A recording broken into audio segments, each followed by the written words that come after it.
Ok, entonces tenemos el siguiente resultado. Em, Tenemos una función que va de un conjunto que es convexo, que no es vacío y que es subconjunto de Rn a R. Entonces una función de un conjunto convexo no vacío de Rn a R. Y lo que tenemos es lo siguiente: si una función es cóncava, necesariamente es cuasi cóncava. Y si una función es convexa, necesariamente es cuasi convexa. El converso no es válido. Por ejemplo, en videos anteriores, cuando dimos la definición de función cuasi convexa, vimos una gráfica de una función que era cuasi convexa, pero que no era convexa. Entonces, el converso no es válido, pero este resultado sí, ¿no? Entonces, vamos a hacer la demostración para el uno y para el 2 en este caso también, ¿no? Entonces es relativamente sencillo. La idea es lo siguiente. Vamos a tomar dos puntos en el dominio de x y un lambda que esté entre 0 y 1 y vamos a aplicar la función a esta combinación convexa.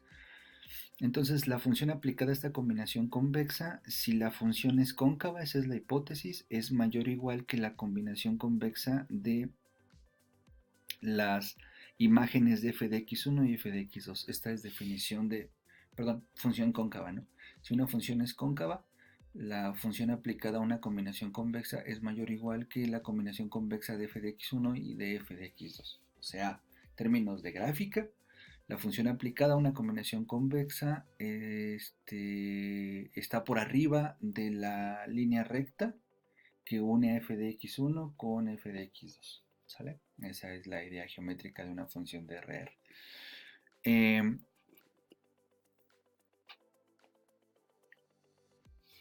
Ahora vamos a establecer la siguiente desigualdad y argumentar por qué esta desigualdad es válida. Este número es un número porque ya está en los números reales.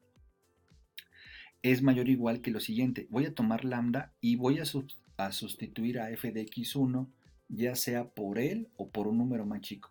En este caso las opciones son las siguientes. Voy a tomar f de x1 y f de x2 y voy a quedarme con el más pequeño de estos dos números. En el caso que el más pequeño de estos dos números sea f de x1, pues lambda de f de x1 va a ser igual a lambda por f de x1. Pero en el caso que el más pequeño de estos dos sea f de x2, pues me va a quedar lambda por f de x2, que es un número más chico que f de x1 porque lo he obtenido al sacar el mínimo. Entonces, en un caso tendré la igualdad y en otro caso tendré la desigualdad. De la misma forma, ¿no? Para el siguiente término voy a sustituir a f de x2 por él mismo o por un número más chico. Entonces, por eso tenemos esta desigualdad. Pero una vez al convencernos de esta desigualdad, lo que obtenemos es que si simplificamos, es decir, si el mínimo de estos dos números lo multiplico por menos lambda, aquí tengo el mínimo de los mismos números multiplicado por lambda, se van a cancelar y simplemente sobrevive el mínimo entre f de x1 y f de x2 al multiplicar por este 1. Entonces, si seguimos la cadena de desigualdades, estamos diciendo que una función aplicada a la combinación convexa es mayor o igual que el mínimo entre f de x1 y f de x2, que es la definición de función cuasi cóncava, perdón. Esto es para cuasi cóncava. Entonces la función aplicada a una combinación convexa es mayor o igual que el mínimo de f de x1 y f de x2, que es la definición de función cuasi cóncava. ¿Ok? Entonces es por eso que una función que es cóncava también es cuasi cóncava. De manera similar, ahora vamos a suponer que la función es convexa. ¿Ok? Si una función es convexa, lo que satisface es lo siguiente. La función aplicada a una combinación lineal es menor o igual que la función aplicada a una combinación convexa es menor o igual que la combinación convexa de f de x1 y f de x2. Geométricamente recordemos que esto significa que la función aplicada a este punto cae por debajo, es decir, tiene menor altura que la recta que une a f de x1 con f de x2.